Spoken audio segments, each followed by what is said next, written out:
Am I live? Manny, what are you doing? I'm dusting my furniture. Wasn't that a secular activity doing Bible study?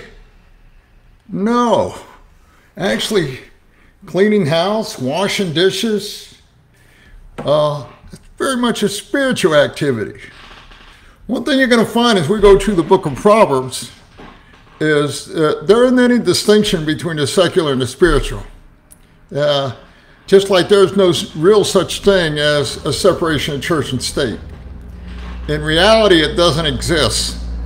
Okay, everything we do is spiritual. Okay, it may be not what God wants, or it may be what God wants, but as we go through the Book of Proverbs and we gain some wisdom, you're going to recognize that right away. Okay, when we study Proverbs, you're going to come to learn a lot about God, and you're going to learn a lot about wisdom. Proverbs basically is a general principle in a specific situation. That's what a proverb is, okay? Wisdom is the ability to take that principle and apply it to your situation in a skillful way. And that's what the Book of Proverbs is going to take us through. Okay, a little review. Last time I went through Proverbs 1 through 7. I also talked about using different kind of Bibles, and I'm going to use different one. Today I'm going to use that New International Version. Another good version is the New American Standard, King James, Old King James, New King James, all good. You want to get a Bible, not a paraphrase like the Living Bible or the Message or any of those. Those are paraphrases. They're not translations. Okay, they're good for devotional reading, but not for our purpose in Bible study. Okay, we'll do an inductive Bible study method. We're going to look for observations. We're going to make discoveries. We're not going to invent anything as we read into this book. Okay, we're going to make observation. At times, there's going to be places where we're going to have to do interpretation. That's where principles of hermeneutics comes in. But we want to get to the point where we make application. Okay, how do I take this Proverbs and apply it skillfully in my life today? That's what we want to do. As we go through this whole book, if you go with me, by the end of this, you're going to be radically transformed. You're going to come to know God in a greater way, and you're going to learn to live your life in a skillful and recognize it when others don't, and what to do for you to help them. Okay, last one. Let me review a little bit. First of all, Proverbs written mostly by Solomon. He's the wisest man that ever lived. Okay, he could have had anything he wanted in his life. He asked for wisdom. God gave it to him. Towards the end of his life, he kind of misused it a little bit because he took on a lot of wives and concubines and all that, and he got all caught up with them, and But for the majority of his life, he did an amazing things, okay? And so he wrote the majority. Towards the end of the book, you're going to have wise sayings from Agar and some others. But the majority of our book is written by Solomon. And he gives us right away in verses 1 to 6 in chapter 1, the purpose, why. And you can look at that. I'm not going to read it right now, but if you can say 2 or 4, those are kind of like purpose for connectives. You circle those words. 1, 2, 3, 4. There's an outline. You want to do devotional with some young people, you want to tell somebody, and say, hey, why do we study Proverbs? Here we go. Here's the reason. Okay, now, the motto or the theme of the whole book of Proverbs is found in verse 7 of chapter 1. And it says, the fear of the Lord is the beginning of knowledge, but fools despise wisdom and discipline, or wisdom and instruction. Okay? All wisdom begins and ends with God. Okay? God is all wise. He doesn't have an afterthought. He didn't say, oh, gee, I didn't think about that. Let me go to plan B. It doesn't work that way with God. God knows everything that can ever be known right now. Okay, if you can vision a big circle, and that's all of God's wisdom, now, place yourself in that circle. How much do you know right now compared to everything that God knows? See, and we don't know a lot. That's why we should trust God, because he sees things and he knows things that we haven't even begun to thought about. God's ways are not our ways. His ways are higher than our ways.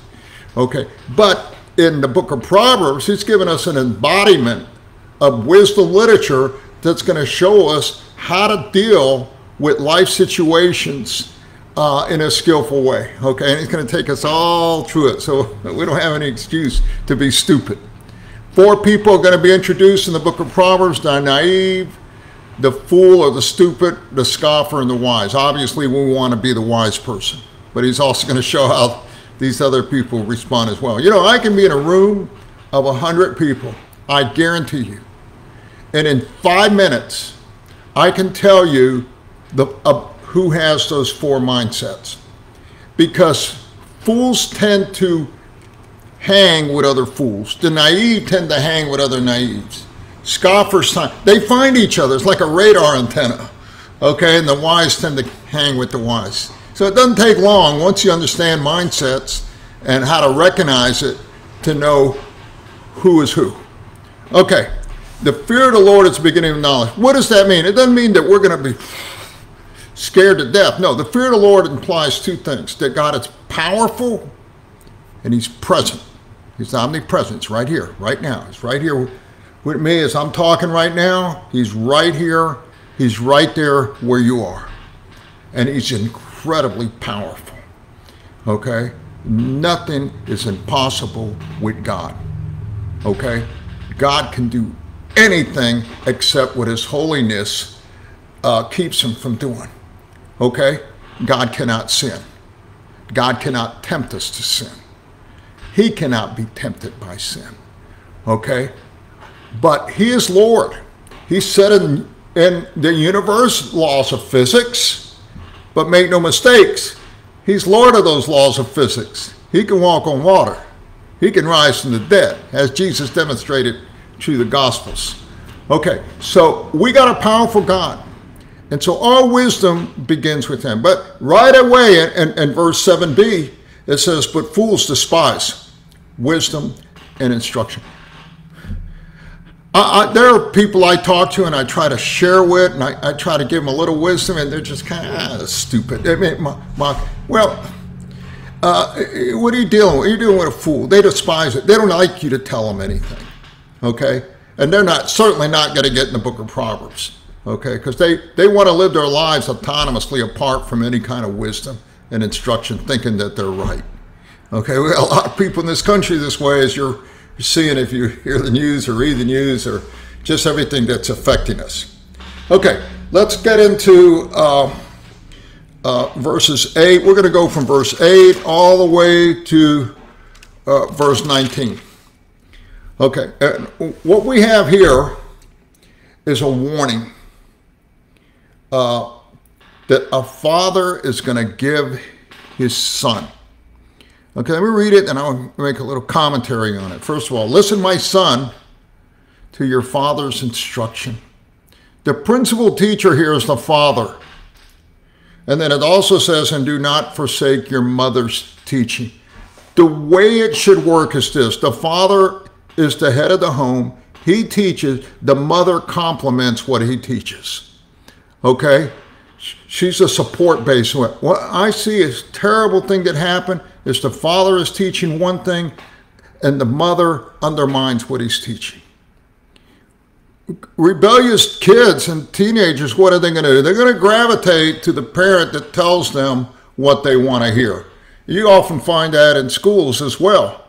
You know, the kids will go to a teacher that tells them what they want to hear. You know, we don't want to do it. Wives, if you're not going to support your husband's teaching, man, you're doing a real disservice to your children. Okay, husbands, if you're going to teach, you better make sure you're teaching the right things from the Word of God. Okay, so it goes both ways. But the principal teacher in the home is the father. And the wife is to support that teaching. Now, even if she doesn't agree with it, by faith, she should support it anyway. That pleases God greatly. It shows a unifying factor. A house divided can't stand, as we see in this country all too often. They need to be a supporting factor. Okay, So here we got, listen, my son, to your father, and do not forsake your mother's teaching. And here's why. Here's what you tell the kids. They will be a garland to grace your head and a chain to adorn your neck. A lot of young people like to wear chains and all that. Well, it's an honor. When you obey your father and listen to him and your mom, that's honoring. You know, one of the commandments, honor your mother and father, for this is well-pleasing in the sight of God. In the Old Testament, you didn't do that. You were stoned to death. New Testament, you're not stoned to death, but the commandment still is in effect. Okay? What does it mean to honor? Listen, to honor means this. It's to take a load off your parents. They don't need to be around you. They know that you're going to do what they ask you to do. But if you dishonor us, to put a load on them, say, golly, yeah, what my kids are doing, it's to wear them down, it's to wear, but when you take that load off of them, then God honors you in a unique way. In fact, one promise in the Ten Commandments that if you honor your mother and father, you're going to have a peaceful and long life. Okay? Now, that's not always true, but it's a general principle that is most of the time in play unless God has a specific reason for that not to happen. Okay? So, young people, the Father is telling you right away that if you honor what I have to say and your mom's teaching that's being supportive of me, you're gonna walk around with a lot of honor. Okay, now here's where the warning comes in. He's going to make an appeal to him. So, my son, if sinners entice you, do not give in to them. What does it mean to entice? It to fall into peer pressure, to do something on a dare. Listen, my original name is Manuel. Okay, my dad from the time I was real little called me Manny. I was named after his younger brother. His younger brother Manuel one day was walking to school with all his buddies. And he was real fast. And so some of his buddies dared him to run across the street before this truck semi-trailer passed. He took the dare and he lost. He was killed. And so my father named me after him, and it affected my grandparents, my uncles, for a long time. Okay? He was enticed to take a dare that cost him his life. I saw this morning in the news where a Japanese girl went on the edge of a cliff to take a selfie. Stupid. I've seen a lot of them do that, and they put themselves in danger, and she fell. She was killed. Okay? And whether somebody entices you or you put yourself in that kind of situation, it doesn't demonstrate a lot of wisdom. Okay? It's a lack of common sense. Okay, so the Father's warning, if sinners entice you to give in to them, if they say, and here's the kind of appeal they make, come along with us. Let's lie in wait for someone's blood. Let's waylay some harmless soul. Let's swallow them up alive like a grave and whole like those who go down to the pit. And we will get all sorts of valuable things and fill our house with plunder. Throw in your lot with us and we will share a common purse. They're enticing them in two ways. One, for peer pressure to fit in, and also for ill-gotten gains. Okay, I'm going to get something I didn't work for. Let me tell you something. God isn't going to bless what is stolen. Okay, I owned a golf course for many years, and I've seen people come up to the golf course, and they have stolen clubs. And they get in a situation, and they're kind of praying, Lord, help me with this shot with this stolen club. It doesn't work that way. If you got something stolen, God isn't going to bless you with that. And there are a lot of things that are stolen. In this case, it's ill-gotten gains. It could be in a relationship. You took somebody's wife. You took somebody's husband. You had this pressure to do that. Okay? You took a job that really belonged to somebody else. You took a promotion that could have been somebody else. You schemed your way into it with others. Okay, none of that is going to get blessed. And the Father is going to tell the people and his sons why this is so important. Okay, so you never want to take a dare or be enticed by sinners. Okay, as soon as that comes up, that red flag should go off. Okay, now let me evaluate this a minute. Okay, now a fool's going to do it right away. So a simple person. Okay, a scoffer will probably be the one to tell you to do it because they don't believe in consequence. Okay, now here's disasters waiting for them, and he's going to tell them. Let me show you how stupid they are when they do this. My son, do not go along with them. Do not set foot on their paths. I mean, don't even go there. Don't even get close to them. Okay? For their feet rush into sin, and they are swift to shed blood. You see a fight break out over here? All these people running over there. It's stupid. Okay? And God doesn't want you to go over there. You know? People have this sinful inclination to run to disaster, you know, when things are bad or happen, and God said, hey, stay away. Okay, these are not the kind of people you want to be around with. And people going up to Portland, you know, where all these Antifa and all that, they want to get in there, and that's not the way to go about it. You want to get rid of Antifa, there's wiser ways of going about doing that. Okay, now, and this is what he says. He says, do not set foot in their paths, for their feet rush into sin. They're swift to shed blood. And here's what he's going to compare. How useless to spread a net in full view of all the birds. If I throw a net out to catch your birds and the birds see the net, they're not going to go in the net. Well, he's comparing these fools that run into doing this robberies and all this thing as stupider than a bird. For even they recognize that what they're doing, what these stupid people, when they run into it, they're setting their own snare for themselves. And they don't even see it. And he says, how useless to spread a net in full view of all the birds. These men lie in wait for their own blood. It is a boomerang effect.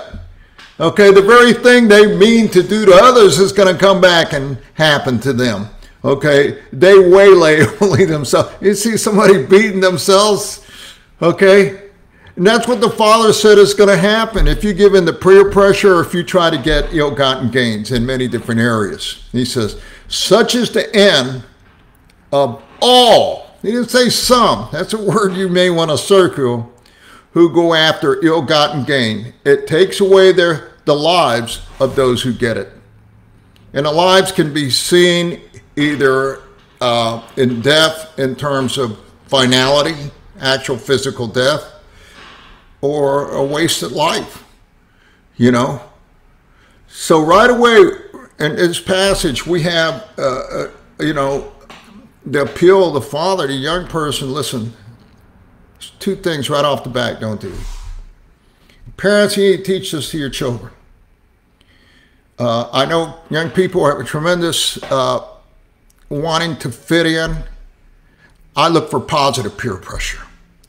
Youth groups, work groups, and good things that they can get involved with, of people that are going to be of their same mindset.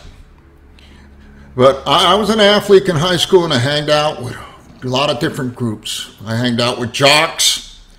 I hanged out with nerds. For some reason or another, I seemed to fit in all the different groups. I hanged out with really smart people and all that. Where did I find the majority of my trouble? It was with people that did things that they shouldn't have done, and I got caught up with it as well. Okay? Come on, Manny, let's go party. You know, get drunk, drinking, and then you do things you wouldn't normally do, and then the consequences come. Okay? Okay, that's what I have today. Tomorrow, we're going to pick up on this chapter. If you have any questions, private message me or make comment. I'll try to do the best I can to get back with you. Okay, going out there, don't get enticed, don't fall into wrong things, don't get involved in pyramid schemes and all this stuff. You're going to do really well. God bless y'all.